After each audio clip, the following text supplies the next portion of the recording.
ಓಂ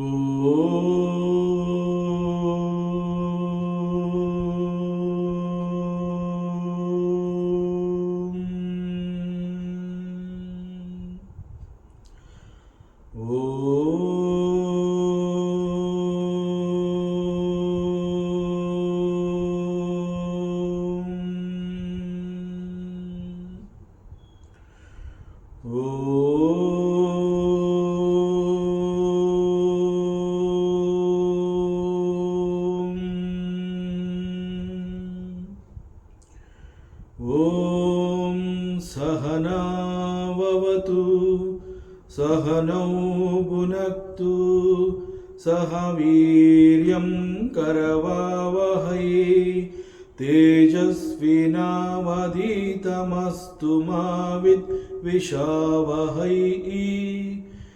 ಓಂ ಶಾಂತಿ ಶಾಂತಿ ಶಾಂತಿ. ಶ್ರೀಕೃಷ್ಣ ಸರ್ವೂ ನಿನ್ನ ಸೇವೆಯಾಗಲಿ ಸ್ವಾಮಿ. ಎಲ್ಲ ಆಧ್ಯಾತ್ಮ ಬಂಧುಗಳಿಗೂ ನಮಸ್ಕಾರ ಮತ್ತು ಜ್ಞಾನ ದರ್ಶನಂ ವೇದಿಕೆಗೆ ಸ್ವಾಗತ. ಧ್ವನಿ ಗುರುದೇವದಾಗಿರಲಿ, ವಿಚಾರ ಪರಮಾತ್ಮನದಾಗಿರಲಿ, ಹಾಗೂ ಇದು ನನ್ನದಲ್ಲದ ಕರ್ಮವಾಗಲಿ. ಶ್ರೀಮದ್ ಭಾಗವತ ಮಹಾಪುರಾಣ 11ನೇ ಸ್ಕಂದ. ಮೊದಲಿಗೆ ಮಂಗಳಾಚರಣೆ. ಜನ್ಮಾದ್ಯಸ್ಯ ಯತೋನ್ವಯಾದಿತರತಃ ಚಾರ್ತೇಷ್ವಭಿಘ್ನಸ್ವರಾಟ್ ತೇನೇ ಬ್ರಹ್ಮಹೃದಾಯ ಆದಿಕವಯೇ ಮುಹ್ಯಂತಿ ಯತ್ಸೂರಯಃ ತೇಜೋ ವಾರಿಮೃದಾಂ ಯಥಾ ವಿನಿಮಯೋ ಯತ್ರ ತ್ರಿಸರ್ಗೋ ಮೃಷಾ ದಾಮ್ನಾ ಸ್ವೇನ ಸದಾ ನಿರಸ್ತಕುಹಕಂ ಸತ್ಯಂ ಪರಂ ಧೀಮಹಿ. ನಾರಾಯಣಂ ನಮಸ್ಕೃತ್ಯ ನರಂ ಚೈವ ನರೋತ್ತಮಂ ದೇವೀಂ ಸರಸ್ವತೀಂ ವ್ಯಾಸಂ ತತೋ ಜಯಮುದೀರಯೇತ್ ತತೋ ಜಯಮುದೀರಯೇತ್.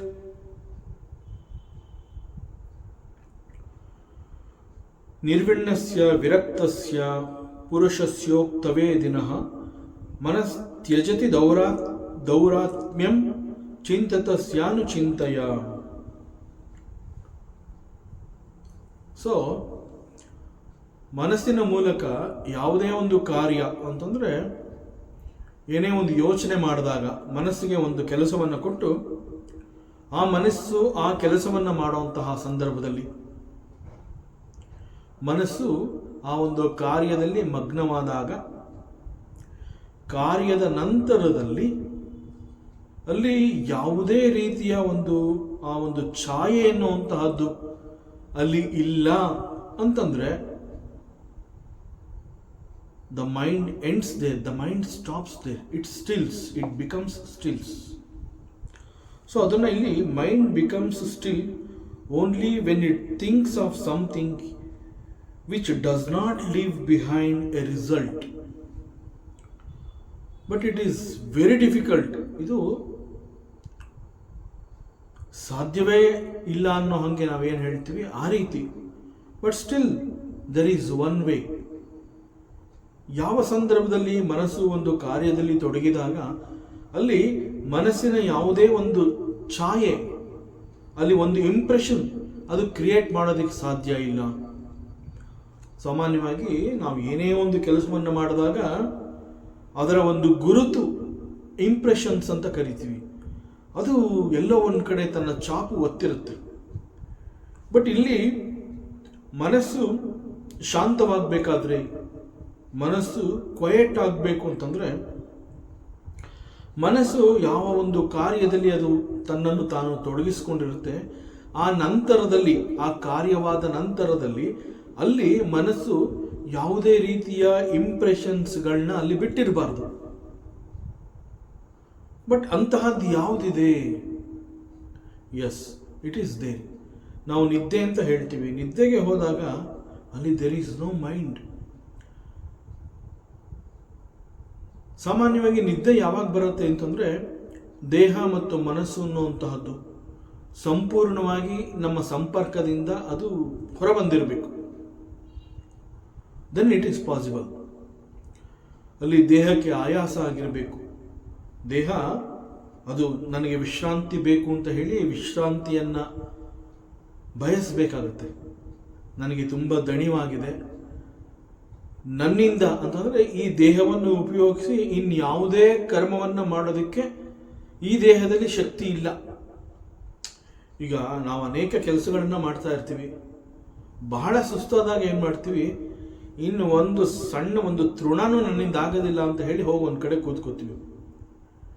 ಯಾಕೆ ಆ ನಿರ್ಧಾರವನ್ನು ತಗೋತೀವಿ ಅಂತಂದರೆ ದೇಹ ಸಂಪೂರ್ಣವಾಗಿ ತನ್ನ ಶಕ್ತಿಯನ್ನು ಅಲ್ಲಿ ಕಳ್ಕೊಂಡಿರುತ್ತೆ. ಇನ್ನು ನನ್ನಿಂದ ಒಂದು ಹುಲ್ಲುಕಡ್ಡಿ ಎತ್ತಕ್ಕಾಗೋದಿಲ್ಲ ಅನ್ನೋಂತಹ ಒಂದು ಡಿಸಿಷನ್ಸ್ಗೆ ನಾನು ಬರ್ತೀನಿ ಅಂತಂದರೆ ದೇಹ ಅದು ವಿಶ್ರಾಂತಿಯನ್ನು ಬಯಸ್ತಾ ಇದೆ ಅಂತ. ಇಟ್ ಈಸ್ ನಾಟ್ ದಟ್ ಒಂದು ಹುಲ್ಲುಕಡ್ಡಿನೇ ಎತ್ತಕ್ಕಾಗೋದಿಲ್ಲ ಅಂತ ಅಲ್ಲ, ಇಟ್ ಈಸ್ ಪಾಸಿಬಲ್. ಬಟ್ ಅಲ್ಲಿ ದೇಹ ಯಾವ ನಿರ್ಧಾರವನ್ನು ತಗೊಳುತ್ತೆ ಅಂತಂದರೆ I will not involve in any karmas. ಅದನ್ನು ಹೇಳೋದಕ್ಕೆ ಅದೇನು ಹೇಳುತ್ತೆ ಅಂತಂದರೆ ಇನ್ನು ನನ್ನಿಂದ ಏನೂ ಸಾಧ್ಯ ಇಲ್ಲ. ಅದೇ ರೀತಿ ಮನಸ್ಸು ಕೂಡ ಬೆಳಗ್ಗೆಯಿಂದ ಸಂಜೆವರೆಗೆ ರಾತ್ರಿವರೆಗೆ ಅನೇಕ ಲೌಕಿಕದ ವಿಚಾರಗಳಲ್ಲಿ ಮುಳುಗಿ ಯಾವ್ಯಾವುದ್ರ ಹಿಂದೆನೋ ಹೋಗಿ ಅದು ಬೇಕು ಇದು ಬೇಕು ಹೀಗೆ ಅನೇಕಗಳನ್ನು ಅದು ಸಂಗ್ರಹ ಮಾಡಿರುತ್ತೆ. ಮನಸ್ಸು ಸುಮ್ಮನೆ ಇರೋದಿಲ್ಲ. ತನ್ನ ಎಚ್ಚರದ ಸಮಯದಲ್ಲಿ ಒಂದು ಸೆಕೆಂಡ್ ಕೂಡ ಮನಸ್ಸು ಸುಮ್ಮನೆ ಇರೋದಿಲ್ಲ. ಏನೋ ಯಾವುದೋ ಒಂದರಲ್ಲಿ ಅದು ಭಾಗಿಯಾಗಿರುತ್ತೆ. ಅನೇಕ ಸಂದರ್ಭಗಳಲ್ಲಿ ನನ್ನ ಮನಸ್ಸು ಎಲ್ಲಿದೆ ಅನ್ನುವಂತಹದ್ದೇ ನನಗೆ ಗೊತ್ತಾಗದಂತೆ ಆ ಸುಳಿವನ್ನು ಅದು ಬಿಟ್ಟುಕೊಡದೆ ನಮ್ಮಿಂದ ಬಹಳ ದೂರ ಹೋಗಿರುತ್ತೆ. ಆಗ ನಾವೇ ಸ್ವಲ್ಪ ಶಾಂತವಾಗಿ ಆ ಮನಸ್ಸನ್ನ ನಾವು ಕರ್ಕೊಂಬರ್ಬೇಕಾಗತ್ತೆ. ಇಲ್ಲ ಅಂತಂದರೆ ನಾವು ಮಾಡುವಂತಹ ಕೆಲಸದಲ್ಲಿ ಫೋಕಸ್ ಇರೋದಿಲ್ಲ. ಮನಸ್ಸಿಲ್ಲದೆ ಕೆಲಸ ಮಾಡೋದಕ್ಕೆ ಸಾಧ್ಯವೇ ಇಲ್ಲ. ಹೇಳ್ತಾರಲ್ಲ, ಮನಸ್ಸಿಟ್ಟು ಕೆಲಸ ಮಾಡುವಂತ. ಸೊ ನಾವು ಮಾಡುವಂತಹ ಕೆಲಸದಲ್ಲಿ ಮನಸ್ಸು ಕೂಡ ಅಲ್ಲಿರಬೇಕು. ಸೊ ಇಲ್ಲಿ ದೇಹ ನನ್ನಿಂದ ಇನ್ನೇನು ಸಾಧ್ಯವಿಲ್ಲ, ನನಗಿನ್ನೇನು ಬೇಡ ಅಂತ ಹೇಳಿ ದೇಹ ಒಂದು ರೀತಿಯ ವಿಶ್ರಾಂತಿಯನ್ನು ಇಷ್ಟಪಡುವಂತಹ ಸಂದರ್ಭದಲ್ಲಿ ಮನಸ್ಸು ಕೂಡ ಅದಕ್ಕೆ ಸಪೋರ್ಟ್ ಮಾಡುತ್ತೆ. ಎಸ್, ಈವನ್ ಐ ಟು, ನನಗೂ ಕೂಡ ಇನ್ನೇನು ಬೇಡ, I have no desires, nothing, ಇನ್ನೇನು ನನ್ನಿಂದ ಸಾಧ್ಯ ಇಲ್ಲ, ನನಗೆ ಏನೂ ಬೇಡ. ಮನಸ್ಸು ನನಗಿಂತಹದ್ದು ಬೇಕು ಅಂತಂದಾಗ ಅದು ದೇಹವನ್ನು ಪ್ರಚೋದನೆಗೆ ಒಳಪಡಿಸುತ್ತೆ. ಸೊ ಅಲ್ಲಿ ಆಸಕ್ತಿಯನ್ನು ಹುಟ್ಟಿಸಿದ ನಂತರದಲ್ಲಿ ಆ ಒಂದು ದೇಹವನ್ನು ಅದು ಪ್ರಚೋದಿಸುತ್ತೆ. ಸೊ ಇಂತಹದ್ದು ಪಡ್ಕೋಬೇಕು ಅಂತಂದರೆ be prepared, you have to do this, come on get up ಅಂತ ಹೇಳುತ್ತೆ ಮೈಂಡ್. ಸೊ ದೇಹದಲ್ಲಿ ಉತ್ಸಾಹ ಬರದೆ it is because the mind is telling. ಮನಸ್ಸು ಹೇಳುತ್ತೆ yes come on get up, do it. ಆ ನಂತರದಲ್ಲಿ ದೇಹ ತನ್ನನ್ನು ಸಜ್ಜುಗೊಳಿಸಿಕೊಂಡು ಸಿದ್ಧವಾಗುತ್ತೆ ಕರ್ಮಗಳನ್ನು ಮಾಡೋದಕ್ಕೆ. So this is the understanding between the mind and the body. But ಇಲ್ಲಿ ಪರಮಾತ್ಮ ಹೇಳ್ತಾ ಇದ್ದಾನೆ ಉದ್ಧವನಿಗೆ, ಮನಸ್ಸು ಶಾಂತವಾಗಬೇಕು, ಮನಸ್ಸು ಕ್ವಯಟ್ ಆಗಬೇಕು ಅಂತಂದರೆ ಮನಸ್ಸು ಯಾವುದೋ ಒಂದು ಕಾರ್ಯವನ್ನು ಮಾಡಿದ ನಂತರದಲ್ಲಿ ಅದು ಯಾವ ಇಂಪ್ರೆಷನ್ಸ್ಗಳನ್ನ ಕೂಡ ಅಲ್ಲಿ ಉಳಿಸಬಾರ್ದು. ಅಂತಹ ಕಾರ್ಯವನ್ನು ಮನಸ್ಸು ಮಾಡಬೇಕು. ಮಾಡಿದ ನಂತರದಲ್ಲಿ ಅಲ್ಲಿ ಯಾವುದೇ ಒಂದು ರೀತಿಯ ಛಾಯೆ, ನೆರಳು ಅಲ್ಲಿ ಇರಬಾರ್ದು. ಸೊ ಆಗ ದಟ್ ಪಾಯಿಂಟ್, ಆಗ ಮನಸ್ಸು ಶಾಂತವಾಗಿದೆ. The mind that has become still, mind becomes still ಅಂತ ಹೇಳ್ತಾರೆ. ಸೊ ಮನಸ್ಸು ನಿಲ್ಲಬೇಕು, ಶಾಂತವಾಗಬೇಕು, ತನ್ನ ಸ್ಥಿರತೆಯನ್ನು ಅದು ಕಂಡುಕೋಬೇಕು. ವೆನ್ ಇಟ್ ಈಸ್ ಪಾಸಿಬಲ್ ಅಂತಂದರೆ only when the mind even after involving in certain karmas ಅದು ಅಲ್ಲಿ ತನ್ನ ಛಾಯೆಯನ್ನು ಅದು ಅಲ್ಲಿ ಬಿಟ್ಕೊಟ್ಟಿರಬಾರ್ದು. ಅಲ್ಲಿ ಯಾವುದೇ ಒಂದು ರಿಸಲ್ಟ್ ಇರಬಾರ್ದು, ಒಂದು ಪರಿಣಾಮ ಅಲ್ಲಿ ಇರಬಾರ್ದು. ಆಗ ಮನಸ್ಸು it becomes very still. So it is possible. ಇದು ಯಾವಾಗ ಆಗತ್ತೆ ಅಂತಂದರೆ ನಿದ್ರೆಯಲ್ಲಿ. ಬಿಕಾಸ್ ನಿದ್ರೆಯಲ್ಲಿ ದೆರ್ ಈಸ್ ನೋ ಬಾಡಿ, ಅಲ್ಲಿ ದೇಹ ಅನ್ನುವಂತಹದ್ದಿರೋದಿಲ್ಲ, ಅಲ್ಲಿ ಮನಸ್ಸಿರೋದಿಲ್ಲ. ದೇಹ ಒಂದು ಹಾಸಿಗೆ ಮೇಲೆ, ಒಂದು ಚಾಪೆ ಮೇಲೆ ಎಲ್ಲೋ ಒಂದು ಕಡೆ ತನ್ನ ದೇಹವನ್ನು ಚೆಲ್ಲಿರುತ್ತೆ. Yes, I want rest. It will not even get up. ಅದು ಎದ್ದು ಕೂತ್ಕೊಳ್ಳೋದಕ್ಕೂ ಶಕ್ತಿ ಇಲ್ಲ, ಕಂಪ್ಲೀಟಾಗಿ ದೇಹವನ್ನು ಚೆಲ್ಲಿರುತ್ತೆ ಅದು. ದಟ್ ಮೀನ್ಸ್ ದೆರ್ ಈಸ್ ಒಂದು ಸಣ್ಣ ಸ್ಟ್ರೆಂತ್ ಕೂಡ ಇಲ್ಲ ದೇಹ. ದಟ್ ಈಸ್ ವೈ ಮಲ್ಕೋಬೇಕು ಅಂತಂದಾಗ why we prefer to choose that posture ಅಂತಂದರೆ ದೆನ್ ಓನ್ಲಿ ದೇಹ ಆ ರೀತಿ ಚೆಲ್ಲದಾಗಲೇ ದೇಹಕ್ಕೆ ಸಾಕಷ್ಟು ವಿಶ್ರಾಂತಿ ಸಿಗೋದಕ್ಕೆ ಸಾಧ್ಯ. ಸೊ ಹೀಗೆ ದೇಹ ಒಂದು ಕಡೆ ಚೆಲ್ಲಿರುತ್ತೆ, ನನಗಿನ್ನೇನು ಬೇಡ, I will not do anything ಅಂತ. ಅದೇ ರೀತಿ ಮನಸ್ಸು ಕೂಡ ಹೇಳುತ್ತೆ, yes even I am also, ನನಗೂ ಕೂಡ ಏನು ಬೇಡ, ನಾನು ಐ ಆಮ್ ಆಲ್ಸೋ ಸಾಕಷ್ಟು ಐ ಆಮ್ ಟೈರ್ಡ್ ಎನಫ್. ಬೆಳಗ್ಗೆಯಿಂದ ಸಂಜೆವರೆಗೆ ಅನೇಕ ಲೌಕಿಕ ವಿಚಾರದಲ್ಲಿ ನಾನು ಮಗ್ನನಾಗಿದ್ದೆ, ಈಗ ನನಗೂ ಕೂಡ ಐ ಹ್ಯಾವ್ ನೋ ಡಿಸೈರ್ಸ್, ನನಗಿನ್ನೇನು ಬೇಡ ಅಂತ ಮನಸ್ಸು ಕೂಡ ಹೇಳುತ್ತೆ. ಯಾವಾಗ ಮನಸ್ಸಿನಲ್ಲಿ ಏನೊಂದು ಇಲ್ಲ,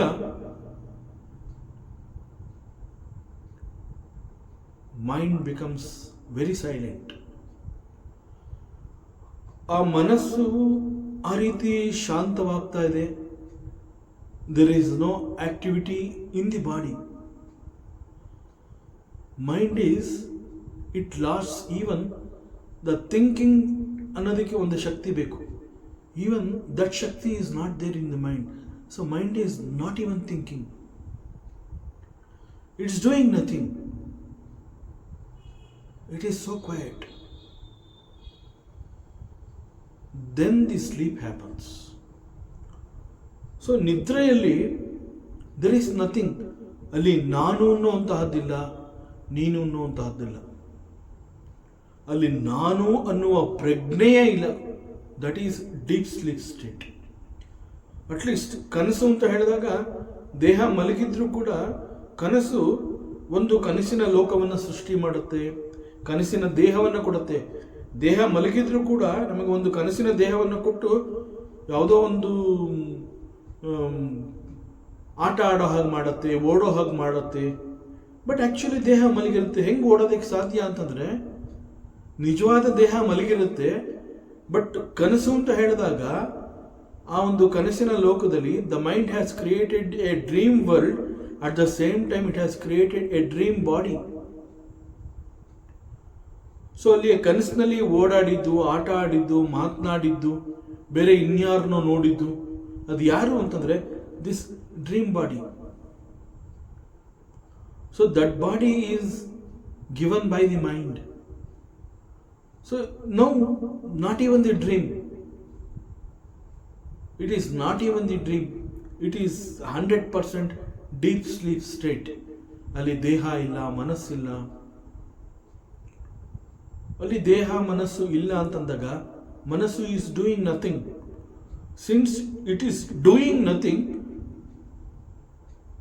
ಇಟ್ ಹ್ಯಾಸ್ ನಾಟ್, ಅಲ್ಲಿ ಯಾವುದೇ ಒಂದು ರಿಸಲ್ಟ್ನ ಅದು ಬಿಟ್ಟು ಹೋಗಿಲ್ಲ. ಅಲ್ಲಿ ಯಾವುದೇ ರೀತಿಯ ಒಂದು ಮನಸ್ಸಿನ ಛಾಯೆ, ಇಂಪ್ರೆಷನ್ಸ್, ನಥಿಂಗ್ ಈಸ್ ದೇರ್. ಆಗ ಮನಸ್ಸು ಶಾಂತವಾಗಿದೆ ಅನ್ನೋದು ಗೊತ್ತಾಗುತ್ತೆ, ಮನಸ್ಸು ಸ್ಥಿರವಾಗಿದೆ. Mind becomes still. ಮನಸ್ಸು ನಿಂತಿದೆ ಅಂತ ಹೇಳ್ತೇವೆ. ಕನಸಿನಲ್ಲಿ ಮನಸ್ಸು ನಿಂತಿದೆ. ದ ಯೋಗಿಕ್ ಪ್ರಾಕ್ಟೀಸ್ ಏನು ಅಂತಂದ್ರೆ, ಎಚ್ಚೆತ್ತ ನಂತರದಲ್ಲಿ, ನಿದ್ರೆಯಿಂದ ಎಚ್ಚೆತ್ತ ನಂತರದಲ್ಲಿ ನನ್ನ ಕನಸು ಬಹಳ ಸೊಗಸಾಗಿತ್ತು. It was fantastic. I slept well. ಮನಸ್ಸು ಹೇಗಿದೆ? ಶಾಂತವಾಗಿದೆ. ಮನಸ್ಸು ಹಗುರವಾಗಿದೆ. ಮನಸ್ಸು ಹಗುರವಾಗಿದೆ, ಶಾಂತವಾಗಿದೆ, ಸ್ಥಿರವಾಗಿದೆ, ಮನಸ್ಸು ನಿಂತಿದೆ. ಇದೆಲ್ಲ ನಿನಗೆ ಯಾವಾಗ ಗೊತ್ತಾಯಿತು ಅಂತಂದರೆ ನಿದ್ರೆಯಿಂದ ಎಚ್ಚೆತ್ತ ನಂತರದಲ್ಲಿ. ಬಟ್ ಯೋಗಿಕ್ ಪ್ರಾಕ್ಟೀಸ್ ಅಲ್ಲಿ ಒಬ್ಬ ಯೋಗಿ ಏನು ಹೇಳ್ತಾನೆ ಅಂತಂದರೆ, see what you have experienced in the deep sleep state about the mind, you came to understand that the mind it became still. Try to experience that even in your waking state.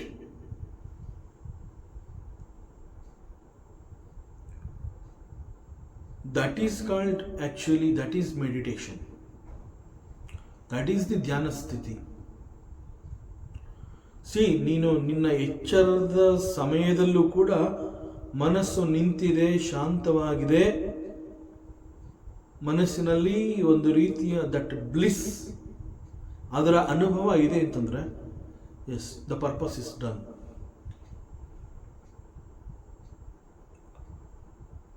So ಹೀಗೆಲ್ಲ ಆಗಬೇಕು ಅಂತಂದರೆ ಮನಸ್ಸು ಎಲ್ಲ ಕ್ಯಾಲ್ಕುಲೇಷನ್ಸ್ಗಳಿಂದ ಈಚೆ ಬರಬೇಕು.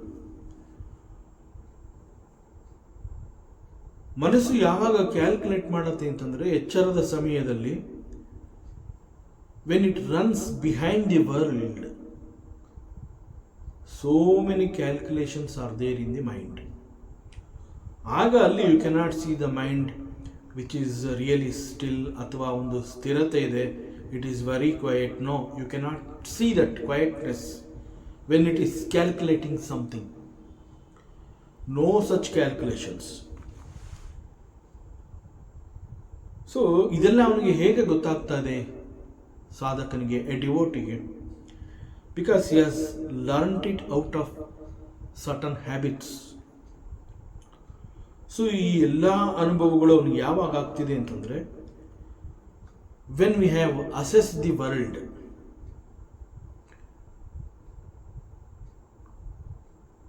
So ಆಮೇಲೆ ಗೊತ್ತಾಗುತ್ತೆ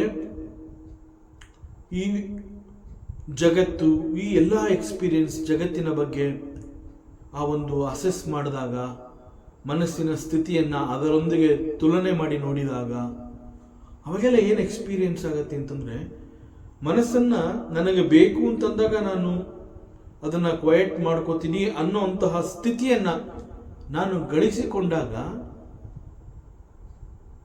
the mind is available for me right now, it is with me, I have a very good control over the mind.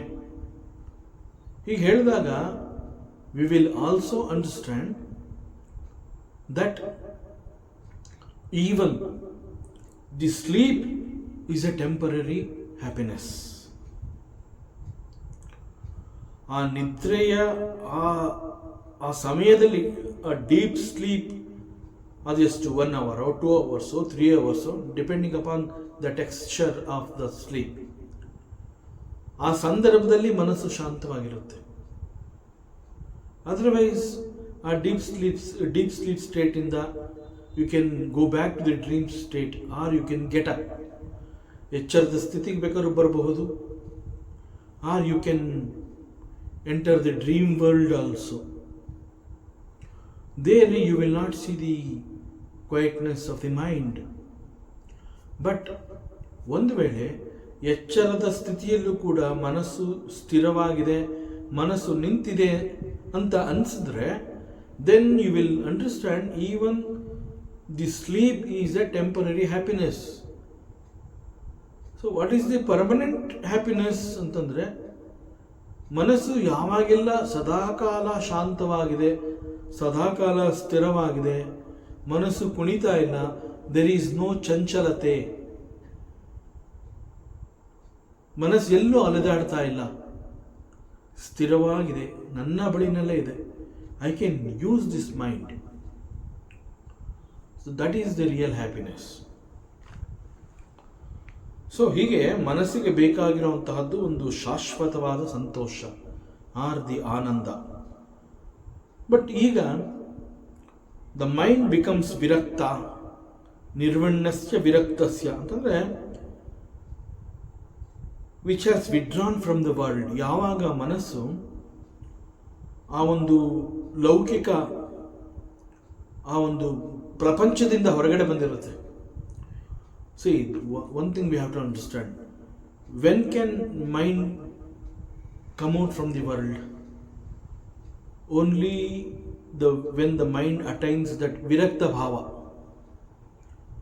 Virakta antandre it's like vairagya. Vairagya antandre enu, not to attach to the worldly.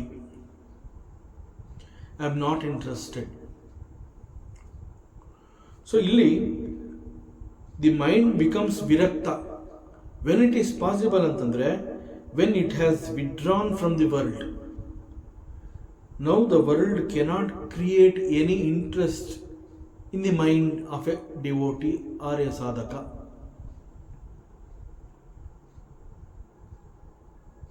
ಸಾಮಾನ್ಯವಾಗಿ ಜಗತ್ತು ಅಂತ ಹೇಳಿದಾಗ we also say it is ದೃಶ್ಯ ಪ್ರಪಂಚ.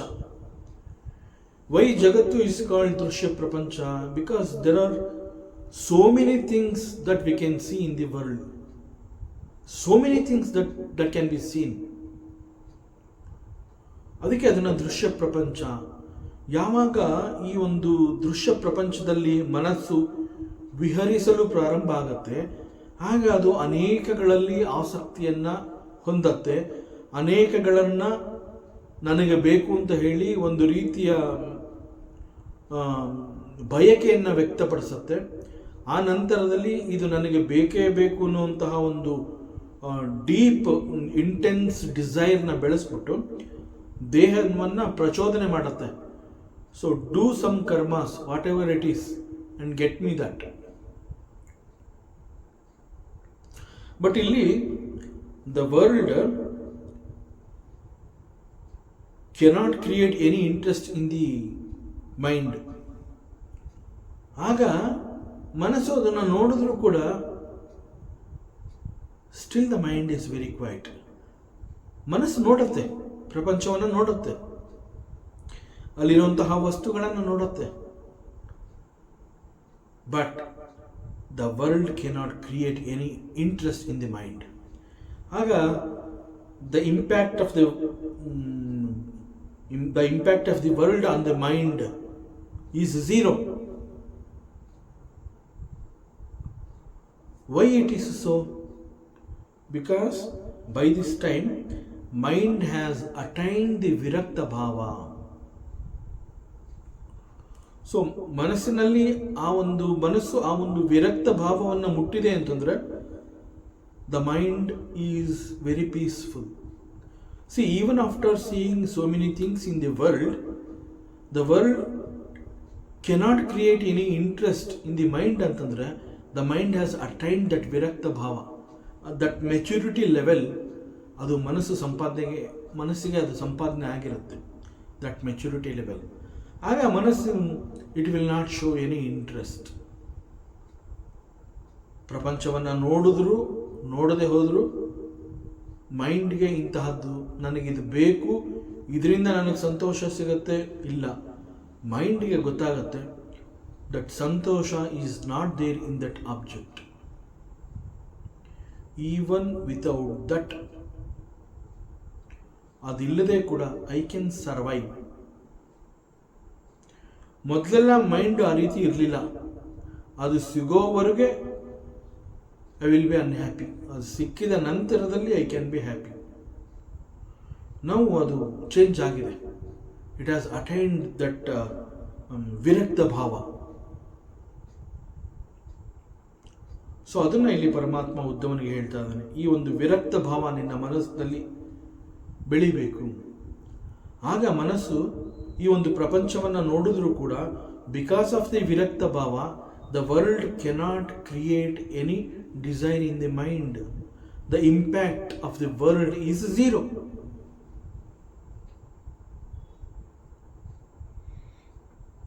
And Paramatma continues, ಯಮಾದಿಭಿರ್ಯೋಗಪತೈಃ ಅನ್ವೀಕ್ಷಿಕ್ಯ ಚ ವಿದ್ಯಯಾ ಮಮಾರ್ಚೋಪಾಸನಾಭಿಃ ಅನಾನ್ಯೈಃ ಯೋಗ್ಯಂ ಸ್ಮರೇನ್ಮನಃ.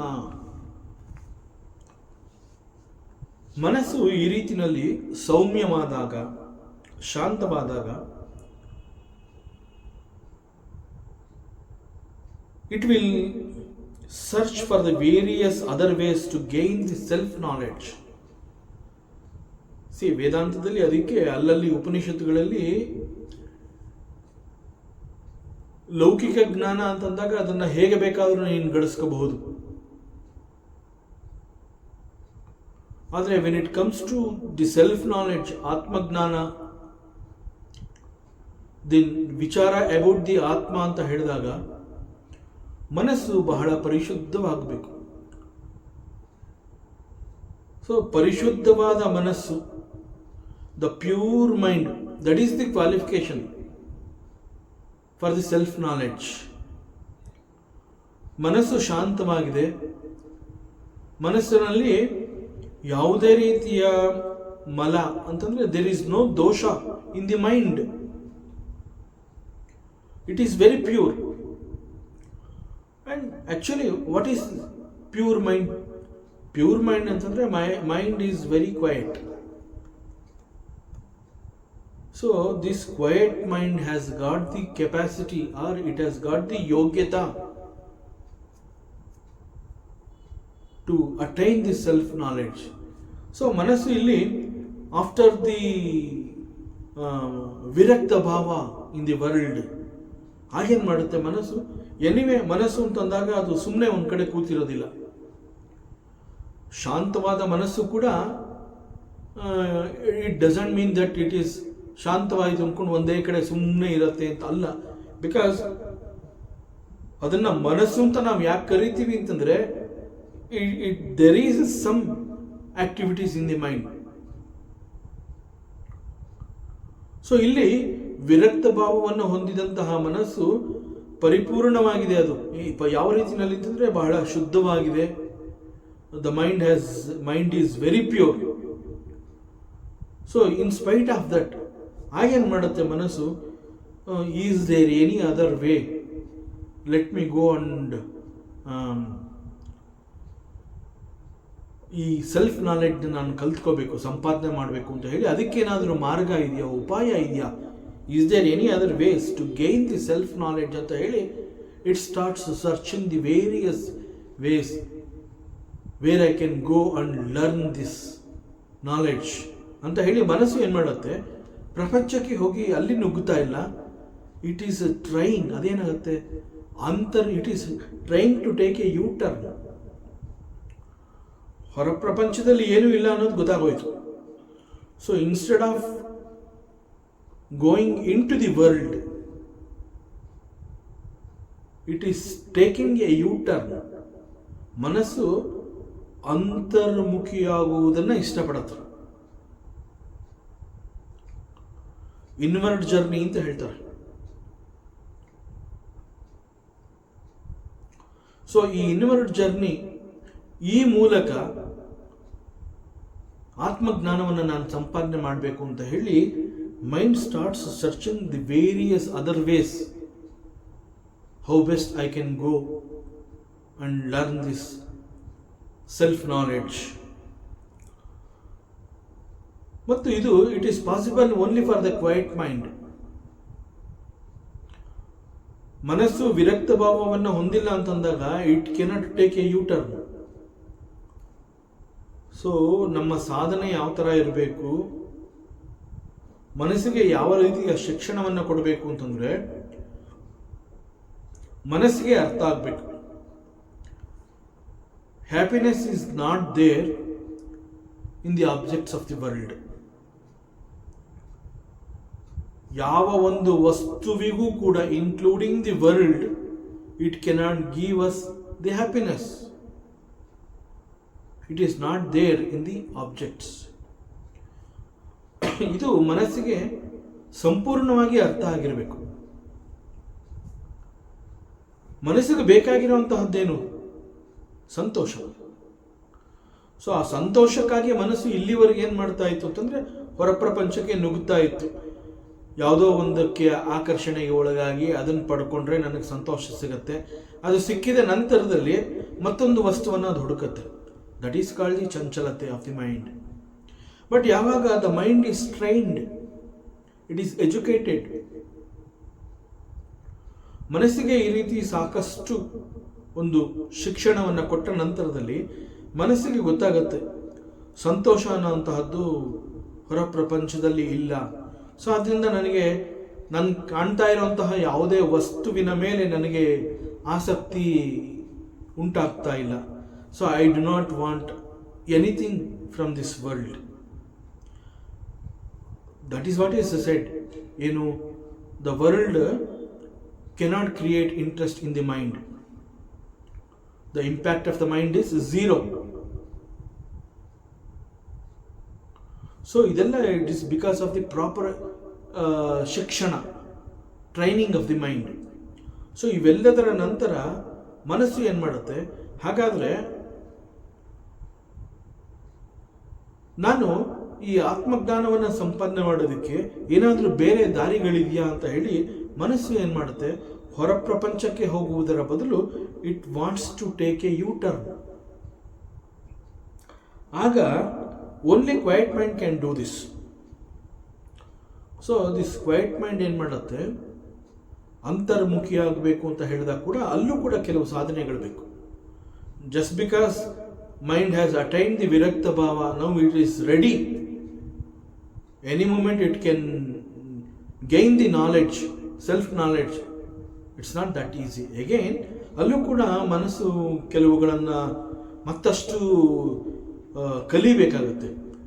ಒಂದು, ಯಾವಾಗ ಮನಸ್ಸು ದ ಕ್ವೈಟ್ ಮೈಂಡು ಅಂತರ್ಮುಖಿಯಾಗಕ್ಕೆ ಇಷ್ಟಪಡುತ್ತೆ, ಆತ್ಮಜ್ಞಾನವನ್ನು ಹುಡುಕುವಂತಹ ಪ್ರಯತ್ನವನ್ನು ಮಾಡುತ್ತೆ, ಆಗ ಆ ಸಂದರ್ಭದಲ್ಲಿ the mind can involve in ಯಮ, ನಿಯಮ, ಆಸನ, ಪ್ರಾಣಾಯಾಮ, ಪ್ರತ್ಯಾಹಾರ, ಧಾರಣ, ಧ್ಯಾನ, ಸಮಾಧಿ. So this is called Ashtanga yoga. So now the mind is prepared for the contemplation of the Atma Vichara, because now not only the Virakta Bhava of the mind that we can see,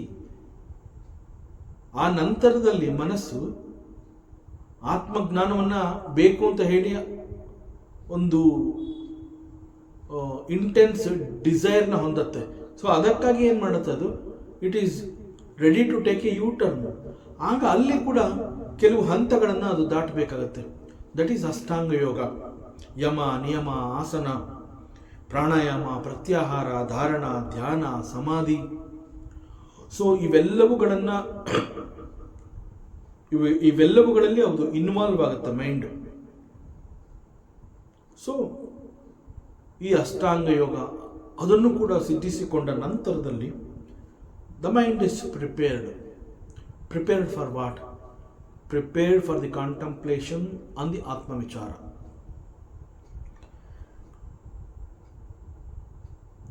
ಯಾಕೆ ಅಂತಂದ್ರಾಗ ಮೈಂಡ್ದು qualification ಏನು ಅಂತಂದರೆ, ಆಗ ಈ ಸಂದರ್ಭದಲ್ಲಿ there is ಭಾವ of the ಭಕ್ತಿ. ಆ mind complete ಆಗಿ ಆ ಭಕ್ತಿ ಭಾವದಲ್ಲಿರುತ್ತೆ. ಭಕ್ತಿ ಅಂತಂದರೆ devotion, that's again love.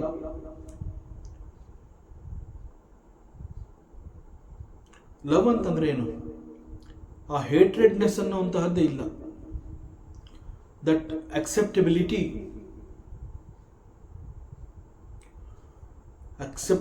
Of the mind is called the mind is prepared. So there is ಭಾವ ಆಫ್ ದಿ ಭಕ್ತಿ, ಅಂಡ್ ಥ್ರೂ ದಿ ಉಪಾಸನ mind can think of the God. ಅಂತಂದ್ರೆ mind can think of the God ಅಂತಂದರೆ mind can think of the higher.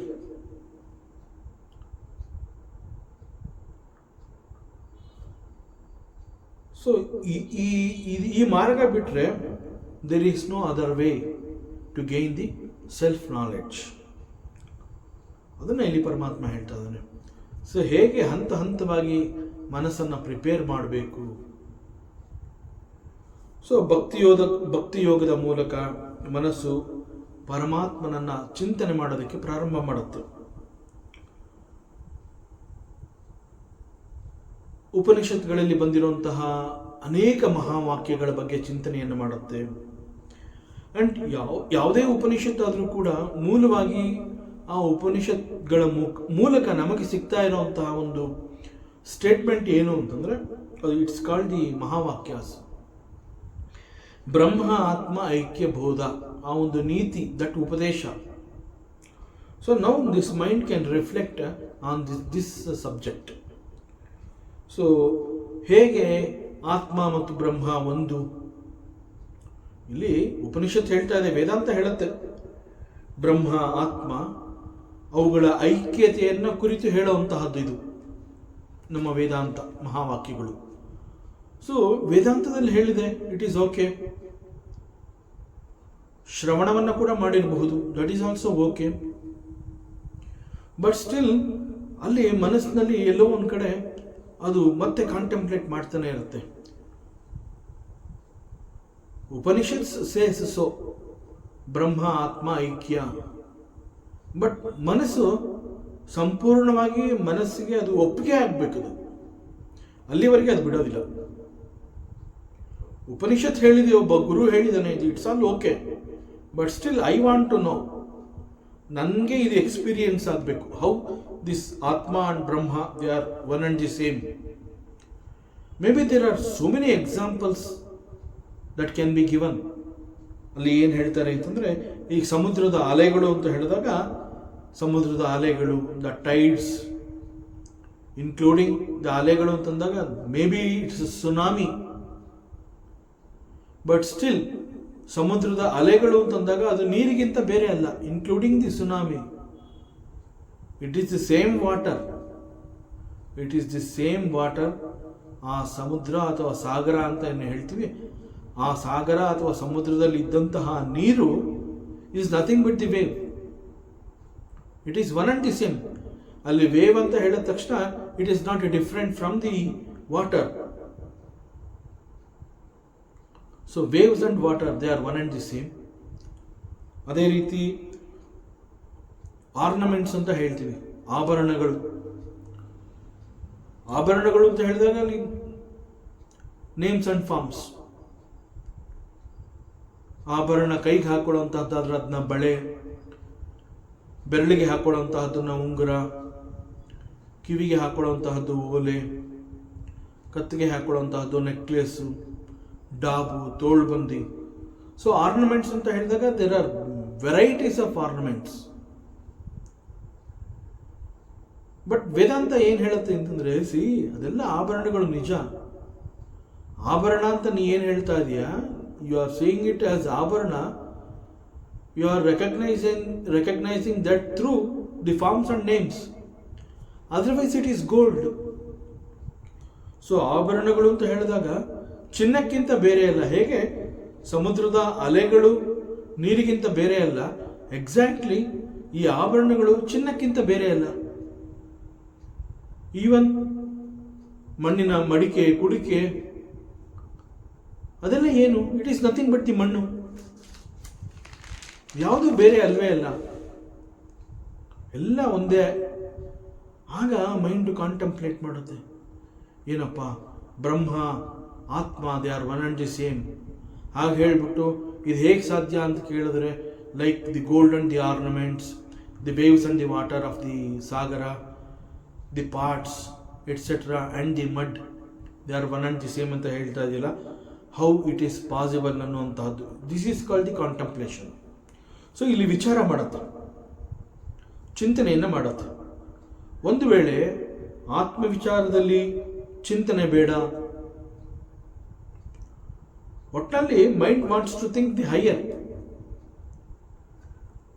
Either contemplation on the ಆತ್ಮವಿಚಾರ, ಅಥವಾ ಅದು ಬೇಡ ಅಂತಂದರೆ ಮತ್ತೊಂದು ರೀತಿಯಿಂದ ಕೂಡ it can go and reach that higher. ಅದು ಯಾವುದು ಅಂತಂದರೆ, ಭಗವಂತ ಹೇಳ್ತಾನೆ, ಸಿ ಫಾರ್ ಎಕ್ಸಾಂಪಲ್ ವಿಗ್ರಹ, ಮೂರ್ತಿ, ಈ ಮೂರ್ತಿ ಪೂಜೆ, ವಿಗ್ರಹ ಆರಾಧನೆ, ಉಪಾಸನೆ, ಇವುಗಳನ್ನೆಲ್ಲ ಮನಸ್ಸು ಒಪ್ಕೊಳ್ಳುತ್ತೆ. ನ ಅನ್ಯೈಹಿ ಯೋಗ್ಯಂ ಸ್ಮರೇನ್ ಮನಃ. ಇದು ಬಿಟ್ಟರೆ ಬೇರೆ ಇನ್ಯಾವ ಉಪಾಯನೂ ಇಲ್ಲ. ಆತ್ಮಜ್ಞಾನ ಬೇಕು ಅಂತ ಹೇಳಿದಾಗ either you have to sit and contemplate on the ಆತ್ಮವಿಚಾರ, or involve your selfs in the ಪೂಜೆ, ಭಕ್ತಿ, ಉಪಾಸನೆ, either by worshipping me through the image, ವಿಗ್ರಹ, ಮೂರ್ತಿ, whatever it is. So ಮನಸ್ಸಿಗೆ ಇವೆರಡು ದಾರಿ ಬಿಟ್ಟರೆ ಬೇರೆ ಇನ್ಯಾವ, ದೇರ್ ಇಸ್ ನೋ ಅದರ್ ಮಾರ್ಗ. ಆತ್ಮಜ್ಞಾನವನ್ನು ಹೊಂದಬೇಕು ಅಂತಂದಾಗ either you sit and contemplate on the ಆತ್ಮವಿಚಾರ, or involve your self in ಉಪಾಸನಾ, ಭಕ್ತಿ, ವರ್ಷಿಪ್ ಮೀ ಥ್ರೂ ದಿ ಮೂರ್ತಿ ಆರ್ ದಿ ವಿಗ್ರಹ. ಸೊ ಈವನ್ ಇಲ್ಲಿ ಉಪಾಸನೆ ಅಥವಾ ಪೂಜೆ ಅಂತ ಹೇಳಿದಾಗ there are various types of bhaktas, they involve in various different karmas. ಈಗ ಭಕ್ತರು ಅಂತ ಹೇಳಿದಾಗ ಅನೇಕ ರೀತಿಯ ಭಕ್ತರುಗಳಿರ್ತಾರೆ. ಅವರ ಮನಸ್ಸಿಗೆ ಯಾವ ರೀತಿಯಲ್ಲಿ ಭಗವಂತನನ್ನು ಪೂಜೆ ಮಾಡಿದ್ರೆ ಮನಸ್ಸು ಶಾಂತವಾಗುತ್ತೆ, ಮನಸ್ಸಿಗೆ ಒಂದು ತೃಪ್ತಿ, ನೆಮ್ಮದಿ, ಎಸ್ ನಾನು ಪೂಜೆ ಮಾಡಿದ್ದೀನಿ ಅಂತ ನನಗೆ ಅನ್ನಿಸ್ಬೇಕು. ಯಾಂತ್ರಿಕವಾಗಿ ಒಂದು ಹೂನ ತಗೊಂಡು ಆ ಮೂರ್ತಿ ಮೇಲೆ ಇಡೋವಂತಹದ್ದು ನನಗೆ ತೃಪ್ತಿ ಸಿಗ್ತಾ, ಅದು ಯಾಂತ್ರಿಕ. ಅದು ಮಾಡಿದ್ರು ಒಂದೇ, ಮಾಡದೆ ಹೋದ್ರು ಒಂದೇ. ನಾನು ಯಾಕೆ ಮಾಡಿದ್ದೀನಿ, ಮಾಡಿದ್ರಿಂದ ನನಗೇನಾಯಿತು ಅದು ಗೊತ್ತಾಗಬೇಕು. ಸೊ ಅದರಿಂದ there are various types of bhaktas, they involve in various karmas. Even ಅಲ್ಲಿ ಉಪಾಸನೆ ಅಂತ ಹೇಳಿದಾಗ ಅದು ಅಷ್ಟಸಿದ್ಧಿಗಳ ಅದನ್ನು ಕಲಿಯುವಂತಹದ್ದಿರ್ಬೋದು, ಅಥವಾ ಕೆಲವು ತಂತ್ರಗಳನ್ನು ಪ್ರಯೋಗ ಮಾಡುವ ಮೂಲಕ ಹಠಯೋಗ ಅಂತ ಹೇಳ್ತಾರೆ. Even there are people who does this Aghori ಸಾಧನೆ, ಇವೆಲ್ಲ ಹಠ ಸಾಧನೆಗೆ ಬರುತ್ತಿದಲ್ಲ. ಸೊ ಹೀಗೆ ಈ ಅಷ್ಟಸಿದ್ಧಿಗಳಾಗಿರಬಹುದು, ಅಥವಾ ಕೆಲವು ತಾಂತ್ರಿಕ ಪ್ರಯೋಗಗಳಾಗಿರಬಹುದು, ಅಥವಾ ಅಷ್ಟಸಿದ್ಧಿಯ ಅದನ್ನು ಪ್ರಾಪ್ತಿ ಮಾಡಿಕೊಳ್ಳುವಂತಹದ್ದು. ಸೊ ಇವುಗಳಲ್ಲಿ ಮನಸ್ಸು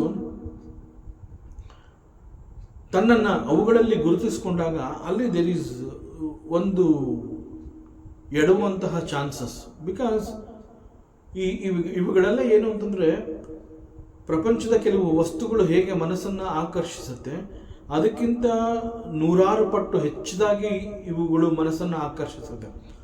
ಅಷ್ಟಸಿದ್ಧಿಗಳು ಅಂತ ಹೇಳಿದಾಗ ಆ ಸಿದ್ಧಿಗಳ ಮೂಲಕ ಇಟ್ ಈಸ್ ಲೈಕ್ ಮ್ಯಾಜಿಕ್.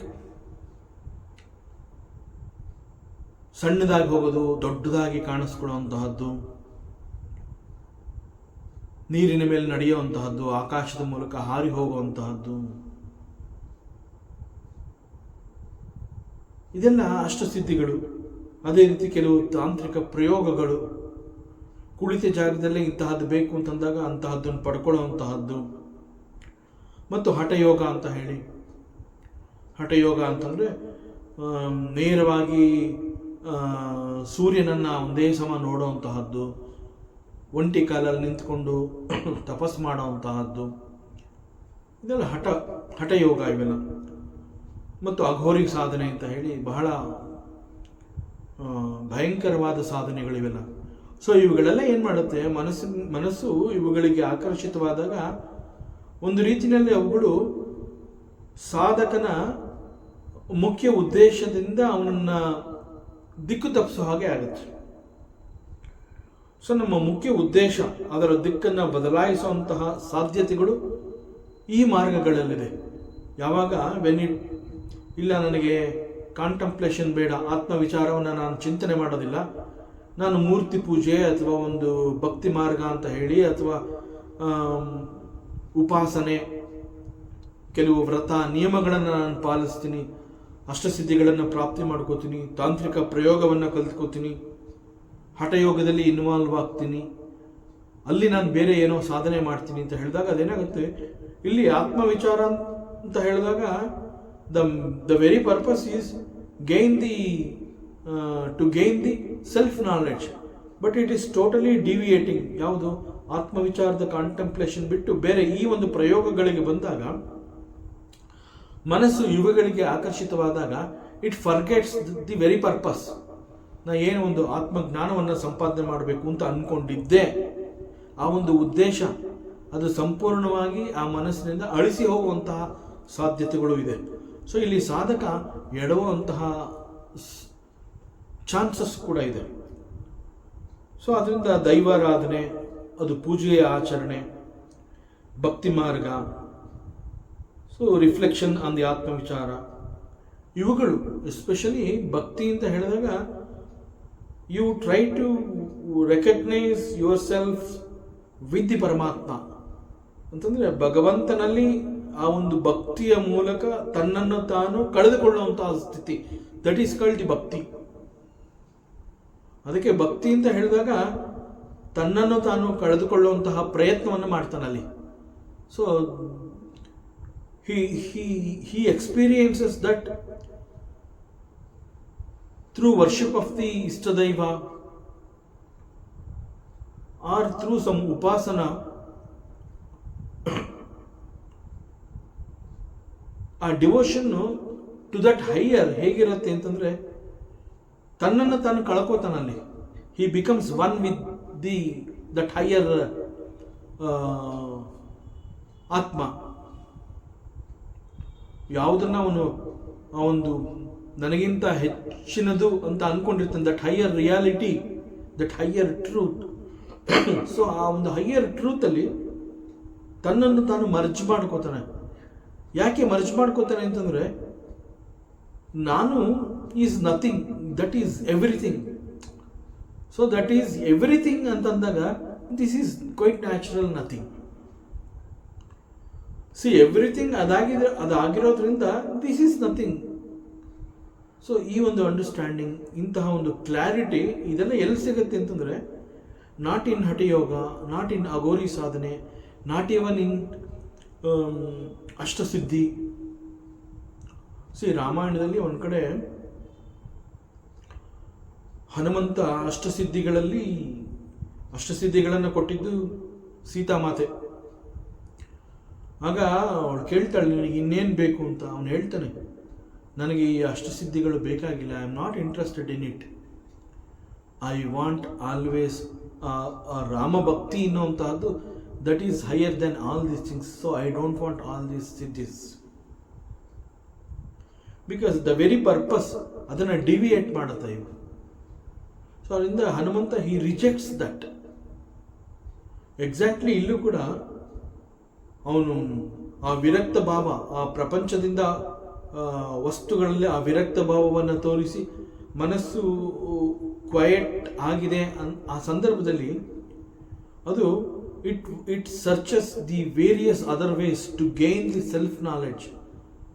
ಆಗ ಅದು ಯೂಟರ್ನ್ ತಗೊಳ್ಳುತ್ತೆ. ಅಷ್ಟಾಂಗ ಯೋಗ, ದಟ್ ಯಮ ನಿಯಮ ಅಂಡ್ ಎಟ್ಸೆಟ್ರಾ, ಆ ಎಲ್ಲ ಹಂತಗಳನ್ನು ದಾಟಿ ಇನ್ನೇನು ಐ ಆಮ್ ರೆಡಿ ಅನ್ನೋಂತಹ ಸಂದರ್ಭದಲ್ಲಿ ಇಂತಹ ಒಂದು ತಾಂತ್ರಿಕ ಪ್ರಾಪ್ತಿ, ಅಷ್ಟಸಿದ್ಧಿ ಪ್ರಾಪ್ತಿ, ಹಠಯೋಗ, ಅಘೋರಿ ಸಾಧನೆ, ಇಂತಹದ್ದಕ್ಕೆ ಏನಾದರೂ ಮನಸ್ಸು ಒಂದು ವೇಳೆ ಅವುಗಳಲ್ಲಿ ಆಸಕ್ತಿಯನ್ನು ತೋರಿಸಿದ್ರೆ, he comes out from the very purpose of gaining the self knowledge. So chances are they. So ಅದಕ್ಕೆ ಭಗವಂತ ಏನು ಹೇಳ್ತಾನೆ ಅಂತಂದರೆ, ಅದರಿಂದ ಆತ್ಮಜ್ಞಾನ is very important. That realisation is my main goal ಅನ್ನೋದೇ ಆದರೆ, ಸೊ ಅದನ್ನು ದಾಟ್ಬಿಡು ನೀನು, ಅದನ್ನು ದಾಟ್ಬಿಟ್ಟು, ಸೊ ಆತ್ಮವಿಚಾರ ನಿನಗೆ ಕಾಂಟಂಪ್ಲೇಷನ್ ಇಷ್ಟ ಇಲ್ಲ ಅಂತಂದರೆ, ಸೊ ಭಕ್ತಿ ಮಾರ್ಗದ ಮೂಲಕ ಆರಾಧನೆ, ಪೂಜೆ, ಇನ್ವಾಲ್ವ್ಮೆಂಟ್ ಇನ್ ಭಕ್ತಿ, ಸೊ ಇಂತಹದ್ದನ್ನು ನೀನು ಮಾಡಬಹುದು. ಸೊ ಅದು ಕೂಡ ಈ ಆತ್ಮವಿಚಾರ ಹೇಗೆ ನಿನಗೆ ಒಂದು ಸೆಲ್ಫ್ ನಾಲೆಡ್ಜ್ನ ಸಂಪಾದನೆ ಮಾಡ್ಕೊಳ್ಳೋದಕ್ಕೆ ಒಂದು ದಾರಿ, ಅದೇ ರೀತಿ ಈವನ್ ದಿಸ್ ಉಪಾಸನೆ ಆ್ಯಂಡ್ ಭಕ್ತಿ ಮಾರ್ಗ ಇದು ಕೂಡ it is the same one. So ಇಲ್ಲಿ ಕೂಡ ನಿನಗೆ ಈ ಒಂದು ಬ್ರಹ್ಮ ಆತ್ಮ ಐಕ್ಯ ಅದೆಲ್ಲ ನಿನಗೆ ಅರ್ಥ ಆಗುತ್ತೆ, ಎಕ್ಸ್ಪೀರಿಯನ್ಸ್ ಸಿಗುತ್ತೆ. You will be experienced. So not only just sitting and contemplating on Atma Vichara, even through the bhakti you gain that, because only you lose yourself and you will become one with the God. That is Aikya, Atma and Brahma Aikya. That is Upanishad. Here through bhakti, when you start worshipping me through upasana and bhakti marga, even there also ninna kalakondo you will merge in that higher reality. So that is also possible. So ಇದು ಬಿಟ್ಟರೆ ಉಳಿದ ಬೇರೆ ಮಾರ್ಗಗಳು ನಮ್ಮ ಉದ್ದೇಶವನ್ನು ಹಾಳು ಮಾಡುತ್ತೆ. So ಆ ಕಡೆಗೆ ಮನಸ್ಸು ಹೋಗದೇ ಇರೋ ಹಾಗೆ ನೋಡ್ಕೋಬೇಕು. ಸೊ ಜನರಲಿ ಕಾಮನ್ ಮ್ಯಾನ್ ಅಂತಂದರೆ ಪ್ರಾರಂಭದ ಹಂತದ ಸಾಧಕ ಇರಬಹುದು, ಆರ್ ಎನಿ ಒಬ್ಬ ಡಿವೋಟಿ ಇರಬಹುದು. ಸೊ ಅಲ್ಲಿ there is an advise. When a devotee out of love on guru, ಆ ಗುರು ಭಕ್ತಿ ಅಂತ ಹೇಳ್ತೀವಿ. ಸೊ ಆ ಸಂದರ್ಭದಲ್ಲಿ because of the impact of that sudden ಆಗಿ ಒಂದು ರೀತಿಯ ಈ ಆಧ್ಯಾತ್ಮ ಇಷ್ಟ ಆಯಿತು ಅಂತ ಹೇಳಿ ಒಬ್ಬ ಮಹಾತ್ಮನನ್ನು ಫಾಲೋ ಮಾಡುವಂತಹದ್ದಾಗಲಿ, ಅಥವಾ ಒಬ್ಬ ಗುರು ಎಷ್ಟು ಚೆನ್ನಾಗಿ ಪಾಠ ಮಾಡ್ತಾ ಇದ್ದಾನೆ, ಎಷ್ಟು ಚೆನ್ನಾಗಿ ತತ್ವ ವಿಚಾರವನ್ನು ಹೇಳಿಕೊಡ್ತಾ ಇದ್ದೇನೆ ಅಂತ ಹೇಳಿ ಆ ಗುರುವಿನ ಮೇಲೆ ಒಂದು ವ್ಯಾಮೋಹವನ್ನು ಬೆಳೆಸ್ಕೊಳ್ಳುವಂತಹದ್ದು. So both following the mahatma and the following the guru, it is not good. ಭಗವಂತ ಹೇಳ್ತಾ ಇದ್ದಾನೆ, don't do that, because you should not follow a mahatma or a guru, because both mahatma and guru they are sanchari. ಅವರು ಒಂದು ಜಾಗದಲ್ಲಿ ನಿಲ್ಲೋ ಹಾಗಿಲ್ಲ. They have the responsibility of spreading the knowledge. So ನೀನು ಅವ್ರ ಮೇಲೆ ನೀನು ಡಿಪೆಂಡ್ ಆಗೋದ್ರೆ, ಅವ್ರಿಗೆ ನೀನು ಅಂಟ್ಕೊಂಡ್ರೆ ಅವ್ರಿಗೆ ಬಹಳ ದೊಡ್ಡ ಜವಾಬ್ದಾರಿ ಇದೆ. ಅವರು ಸಂಚಾರ ಮಾಡ್ತಾನೆ ಇರಬೇಕು, ಧರ್ಮವನ್ನು ಪ್ರಚಾರ ಮಾಡೋದಕ್ಕೆ, ತತ್ವವನ್ನು ಪ್ರಚಾರ ಮಾಡೋದಕ್ಕೆ. ನೀ ಅವ್ರ ಹಿಂದೆ ಹೋಗಿ ಏನು ಮಾಡ್ತೀಯ? ನೀನು ಸಾಧನೆ ಮಾಡಬೇಕಲ್ವಾ? So don't follow the mahatma and don't follow the guru, you follow the teachings, you follow the ತತ್ವಾಸ್.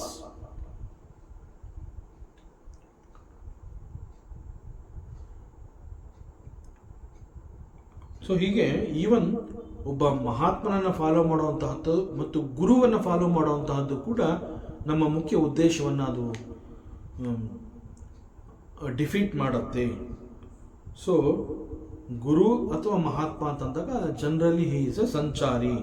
ಅವರು ಒಂದು ಜಾಗದಲ್ಲಿ ನಿಲ್ಲೋ ಹಾಗಿಲ್ಲ, ಬಿಕಾಸ್ ಯಾವುದೇ ಒಂದು ಜಾಗದಲ್ಲಿ ನಿಂತ್ಕೊಂಡ್ಬಿಟ್ರೆ ಅವರು ಆ ಜಾಗಕ್ಕೆ ಅಟ್ಯಾಚ್ ಆಗಿಬಿಡ್ತಾರೆ. ಆಮೇಲೆ ದಟ್ ಈಸ್ ದಿ ಪರ್ಪಸ್. ಯಾಕೆ ಅವರು ಸಂಚಾರಿಗಳು ಅಂತ? ಬಿಕಾಸ್ ಯಾವುದೋ ಒಂದು ಜಾಗ ಅಲ್ಲಿ ಎಲ್ಲ ಕಾಲಕ್ಕೆ ಸಿಗ್ತಾ ಇದೆ, ಇಲ್ಲಿ ಎಲ್ಲ ಅನುಕೂಲಗಳು ಇದೆ, ಇಲ್ಲಿ ಭಕ್ತರು ಬರ್ತಾರೆ, ಊಟ ತಂದು ಕೊಡ್ತಾರೆ, ಹಣ್ಣು ತಂದು ಕೊಡ್ತಾರೆ, ಅಥವಾ ಈ ಜಾಗ ಚೆನ್ನಾಗಿದೆ, ಇಲ್ಲಿ ಸುಭದ್ರವಾದ ಕಟ್ಟಡ ಇದೆ, nothing like that.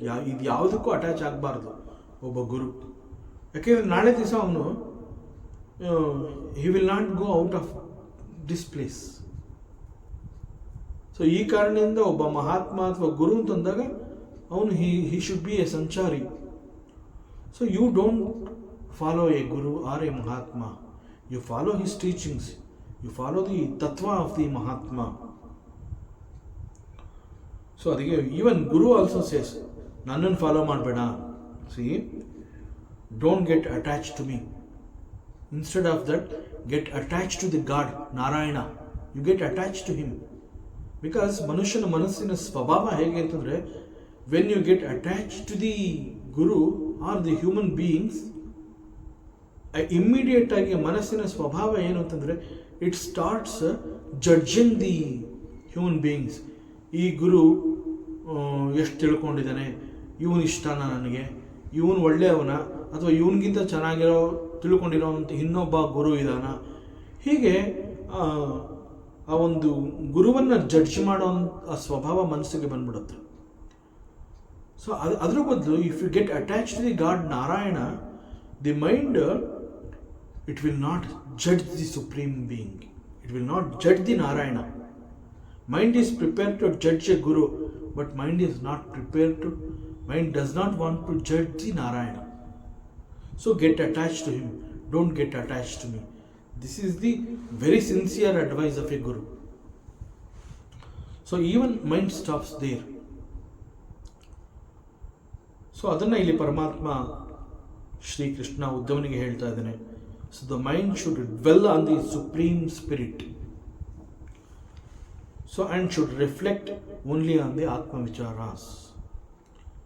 So Atma Vichara are through Bhakti Marga. Adannu bitre there is no Anya Marga. ಬೇರೆ ಇನ್ಯಾವ ದಾರಿನೂ ಇಲ್ಲ. ಶಾಂತವಾದ ಮನಸ್ಸಿಗೆ ಈ ಒಂದು ರಿಯಲೈಸೇಷನ್ ಅಥವಾ ಒಂದು ಆತ್ಮಜ್ಞಾನ ಬೇಕು ಅಂತಂದರೆ ದೀಸ್ ಟು ವೇಸ್. ಒಂದು, you sit and contemplate on the atma ವಿಚಾರಾಸ್ which the Upanishad often says, Atma and Brahma are one and the same, that Aikyatva, that you sit and reflect upon that subject. Or through Upasana, ನನ್ನಲ್ಲಿ ನೀನು ಒಂದಾಗಬಹುದು. So ಇವೆರಡು ದಾರಿ ಬಿಟ್ಟರೆ there is no other way.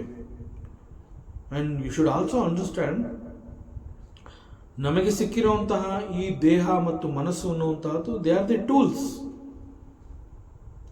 You are not that. ಅದು ನಿನಗೆ ಸಿಕ್ಕಿದೆ ಅಷ್ಟೇ, ನಿನಗೆ ಸಿಕ್ಕಿರುವಂತಹ ಕೆಲವು ಟೂಲ್ಸ್ ಅದು. So you are not that, don't get attach to that also. Whenever it is required for you to do the sadhana, ಆ intense ಸಾಧನ ಅನ್ನೋಂತಹದ್ದು ನಿನ್ನಿಂದ ಆಗಬೇಕು ಅಂತಂದಾಗ use that as a tool, both the body and the mind. So ದೇಹ it is just jada, that's all.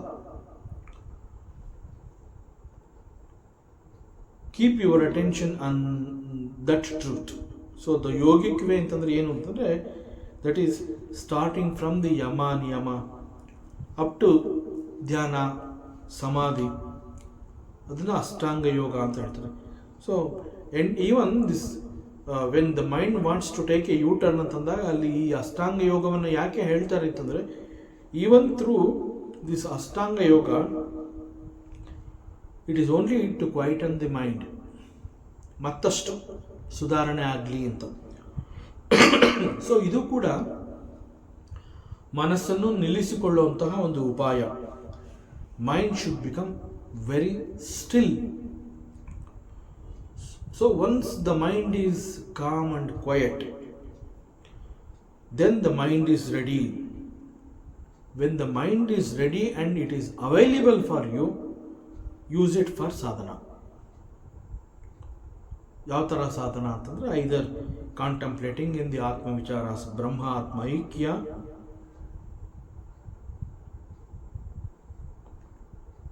For example C, ಯಾವಾಗ ನಾವು ಬ್ರಹ್ಮಾತ್ಮ ಐಕ್ಯ ಅನ್ನುವಂತಹ ದ ಗ್ರೇಟ್ ಮಹಾವಾಕ್ಯಗಳನ್ನ ನಾವು ಕಾಂಟೆಂಪ್ಲೇಟ್ ಮಾಡ್ತೀವಿ ಅಂತಂದಾಗ ನಮ್ಮಲ್ಲಿ we should also know that everything is nothing but the Bhagavan. ಅದು ಕೂಡ ನಮಗೆ ಗೊತ್ತಾಗಿರಬೇಕು. ಫಾರ್ ಎಕ್ಸಾಂಪಲ್, ಈಗ ನಾವು ಯಾವುದೇ ಒಂದು ಪುಣ್ಯಕ್ಷೇತ್ರಕ್ಕೆ ಹೋಗ್ತೀವಿ ಅಥವಾ ದೇವಸ್ಥಾನಕ್ಕೆ ಹೋಗ್ತೀವಿ.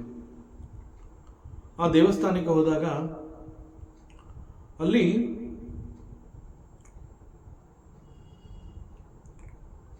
the architecture of the temple, that is also great. The installed Murthy is also fantastic. ಅಲ್ಲಿ ಯಾವ ಒಂದು ಭಗವಂತನ ವಿಗ್ರಹ ಅಥವಾ ಮೂರ್ತಿಯನ್ನು ಅಲ್ಲಿ ಪ್ರತಿಷ್ಠಾಪನೆ ಮಾಡಿರ್ತಾರೆ, ಆ ಗರ್ಭಗುಡಿಯ ವಿನ್ಯಾಸ, ಪೀಠ, ಆ ಪೀಠಕ್ಕೆ ಹೋಗಬೇಕಾದ್ರೆ ಇರುವಂತಹ ಮೆಟ್ಲು ಮತ್ತು ಆ ದೇವಸ್ಥಾನ ಒಳಗಿನ ಪ್ರಾಂಗಣ, ದೇವಸ್ಥಾನದ ಹೊರಭಾಗ, ಸೊ ಅವೆಲ್ಲವೂ ಮನಸ್ಸನ್ನು ಆಕರ್ಷಿಸುತ್ತೆ. ಇನ್ಫ್ಯಾಕ್ಟ್ ನಮಗೆ ಗೊತ್ತಿಲ್ಲ, ನಾವೇನು ಅನ್ಕೋತೀವಿ ಅಂತಂದರೆ ದೇವಸ್ಥಾನಕ್ಕೆ ಹೋದರೆ ನಮ್ಗೆ ಬೇರೆ ಏನೋ ಸಿಗತ್ತೆ ಅಂತ ನಾವು ಹೋಗ್ತೀವಿ. ಆ್ಯಕ್ಚುಲಾಗಿ why we go to the temple ಅಂತಂದರೆ again to quieten the mind. ಆ ದೇವಸ್ಥಾನಕ್ಕೆ ಹೋದಾಗ ಅಲ್ಲಿ ದೇವಸ್ಥಾನದ ಇಂತಹ ಒಂದು ಟೆಂಪಲ್ ಆರ್ಕಿಟೆಕ್ಚರ್, ಆ ಒಂದು ಸ್ಟ್ರಕ್ಚರ್ನ ನೋಡ್ತೀವಿ, ಮನಸ್ಸೋಲ್ತೀವಿ. ಆ ಗರ್ಭಗುಡಿಲಿರುವಂತಹ ಮೂರ್ತಿಗೆ ಮಾಡಿರುವಂತಹ ಅಲಂಕಾರ, ಇವೆಲ್ಲ ನಮ್ಮ ಮನಸ್ಸನ್ನು ಬಹಳ ಆಕರ್ಷಣೆಗೆ ಒಳಪಡಿಸುತ್ತೆ. ಮನಸ್ಸು ತನ್ನನ್ನು ತಾನು ಕಳ್ಕೊಳ್ಳುತ್ತೆ. It becomes very quiet. ಆಗ ಅಲ್ಲಿ ನಮಗೆ ಯಾಕೆ ಹೀಗಾಯಿತು, ಮನಸ್ಸು ಹೇಗೆ ಇಷ್ಟು ಬೇಗ ಶಾಂತವಾಯಿತು? Is it because I am seeing this temple, ಈ ದೇವಸ್ಥಾನದ ಆರ್ಕಿಟೆಕ್ಚರ್ ಇದೆಯಲ್ಲ ಇದು ಡಿವೈನೋ, ಅಥವಾ ಗರ್ಭಗುಡಿಲಿ ಇರುವಂತಹ ಮೂರ್ತಿ ಅದು ಡಿವೈನೋ? ಯಾವ ಪ್ರಭಾವ ನನ್ನ ಮೇಲೆ ಬೀರಿದ ಪರಿಣಾಮದಿಂದ ನನ್ನ ಮನಸ್ಸು ಶಾಂತವಾಗಿದೆ? Is it the temple? ಯಾಕೆಂದರೆ ಟೆಂಪಲ್ ಅಂದ ತಕ್ಷಣ ನಾವು ಅನೇಕ ಸಂದರ್ಭಗಳಲ್ಲಿ we often talk very vibrating place ಅಂತ ಹೇಳ್ತೀವಿ. ಯಾಕೆಂದರೆ ನಾವು ಇಷ್ಟಪಡುವಂತಹ ದೇವಸ್ಥಾನ ಅದು. ಆ ದೇವಸ್ಥಾನಕ್ಕೆ ನಾವು ವರ್ಷಕ್ಕೊಮ್ಮೆ ಹೋಗ್ತೀವಿ ಅಥವಾ ಆವಾಗವಾಗ ಹೋಗ್ತಾ ಇರ್ತೀವಿ. ಯಾಕೆ ಹೋಗ್ತೀವಿ ಅಂತಂದರೆ it's a very vibrating place ಅಂತ ಹೇಳ್ತೀವಿ. ಆ ವೈಬ್ರೇಟಿಂಗ್ ಪ್ಲೇಸ್ ಯಾಕೆ? ಈಸ್ ಇಟ್ ಬಿಕಾಸ್ ಅಲ್ಲಿರುವಂತಹ ಆ ದೇವಸ್ಥಾನದ ಕನ್ಸ್ಟ್ರಕ್ಷನ್ನ, or is it because of the murti which is installed inside the garbhagudi? So what is divine there? Is it the temple? Is it the murti? Actually, everything is divine there. That we have to understand. ಈ ವಿಚಾರದಲ್ಲಿ ನಮ್ಮ ಶಾಸ್ತ್ರ ಗ್ರಂಥಗಳು ಏನು ಹೇಳುತ್ತೆ? ಒಬ್ಬ ಅನುಭವಿ ಜ್ಞಾನಿ ಅವನೇನು ಹೇಳ್ತಾನೆ, ಒಬ್ಬ ಆಚಾರ್ಯ ಅವನೇನು ಹೇಳ್ತಾನೆ. ಸಿ ಎವ್ರಿಥಿಂಗ್ ಈಸ್ ಗಾಡ್ ಅಂತ ಹೇಳ್ತಾನೆ. ನಮ್ಮ ಶಾಸ್ತ್ರ ಕೂಡ ಅದೇ ಹೇಳುತ್ತೆ, ಒಬ್ಬ ಗುರು ಕೂಡ ಅದೇ ಹೇಳ್ತಾನೆ. See everything is God. ಅದಕ್ಕೆ ವೇರ್ ಈಸ್ ಗಾಡ್ ಅಂತಂದಾಗ where he is not. So what is God ಅಂತಂದ್ರೆ ವಾಟ್ ಈಸ್ ನಾಟ್, ಯಾವುದಲ್ಲ ಅದು ಹೇಳು. ಸೊ ದೇವರನ್ನು ಬಿಟ್ಟರೆ ಬೇರೆ ಇನ್ನೇನು ಇಲ್ಲ. That is advitiya. Why Bhagavanta is called advitiya. ಅವನನ್ನು ಹೊರತುಪಡಿಸಿದ್ರೆ there is no second thing. That is why he is called advitiya. ಎರಡನೇದು ಅನ್ನುವಂತಹ ಒಂದು ವಸ್ತು ಇಲ್ಲವೇ ಇಲ್ಲ. ಇರೋದೆಲ್ಲ ಒಂದೇ. ಪೂರ್ಣಮದ ಪೂರ್ಣಮಿದಂ. Fantastic prayer. You have to sit and contemplate. So even according to ನಮ್ಮ ಶಾಸ್ತ್ರ ಗ್ರಂಥಗಳು, they say everything that exists is divine. The existence ಅಂತ ನೀ ಏನು ಹೇಳ್ತೀಯ? ಭಗವಂತ ಅಂತ ಹೇಳಿದಾಗ ಹಿ ಸಚ್ಚಿದಾನಂದ. ಸಚ್ಚಿದಾನಂದ ಅಂತಂದ್ರೇನು? ಸತ್ ಚಿತ್ ಆನಂದ. That is the swabhava, that is the nature of the Bhagavan. So here sat ಅಂತಂದ್ರೇನು? The existence. That which exists here, that all ಎಲ್ಲ ಎಕ್ಸಿಸ್ಟೆನ್ಸ್ ಯಾವುದೆಲ್ಲವೂ ಅದು ಎಕ್ಸಿಸ್ಟೆನ್ಸ್ ಅನ್ನೋ ಅನುಭವ ನಿನಗೆ ಕೊಡ್ತಾ ಇದೆ. All that is God, all that is divine. Because God is pervading all, in and out.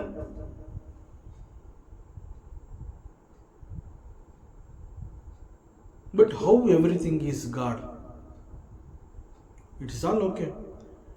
God is pervading in and out.